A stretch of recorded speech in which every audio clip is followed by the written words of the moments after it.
SA remains bullish about its trade and diplomatic relations with the U.S.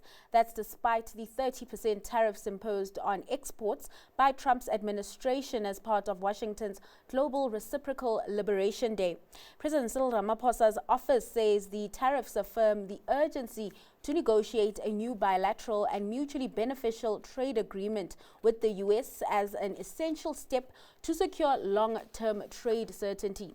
But his spokesperson, Vincent Makwenyas, added that while SA remains committed to a mutually beneficial trade relationship with the U.S., unilaterally imposed and punitive tariffs are a concern and serve as a barrier to trade and shared prosperity. The DA has launched legal action. It wants the 0.5 percentage point VAT hike declared unconstitutional and has taken Finance Minister Enoch Godongwana and SA Revenue Service Commissioner Edward Kieswetter to court over that matter.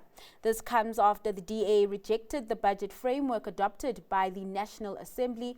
That move could complicate the operations of government, given that the party will still be required to implement policies that are informed by the budget. ANC sources, meanwhile, say the government of national unity could be reconfigured, excluding the DA following yesterday's parliamentary proceedings.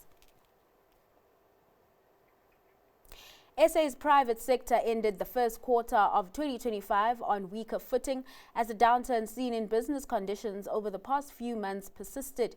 That's according to the latest S&P Global SA Purchasing Managers Index. The PMI fell to 48.3 in March from 49 previously. This comes as output and sales declined, with businesses highlighting further weakness in demand amid economic and political uncertainty. Jubilee is considering its options. The diversified metals processor has secured exclusive rights to the large waste project in Zambia. That's at a reduced cost of $18 million, which is 40% lower than the initial price point. Jubilee has until mid-May to make a decision on that acquisition, which its CEO says offers tremendous potential for it to significantly expand its copper portfolio in Zambia. Orion Minerals MD Errol Smart has stepped down after more than a decade at the helm.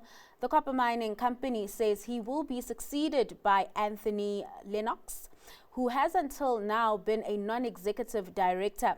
The firms added that Lennox brings more than 40 years' experience in mining operations, project development, and corporate leadership, making him the ideal leader as Orion makes the transition to base metals producer. Primary Health Properties has upped its takeover bid for Assura. It's now proposed $1.96 billion, which is slightly above an earlier offer that the British healthcare REIT has rejected.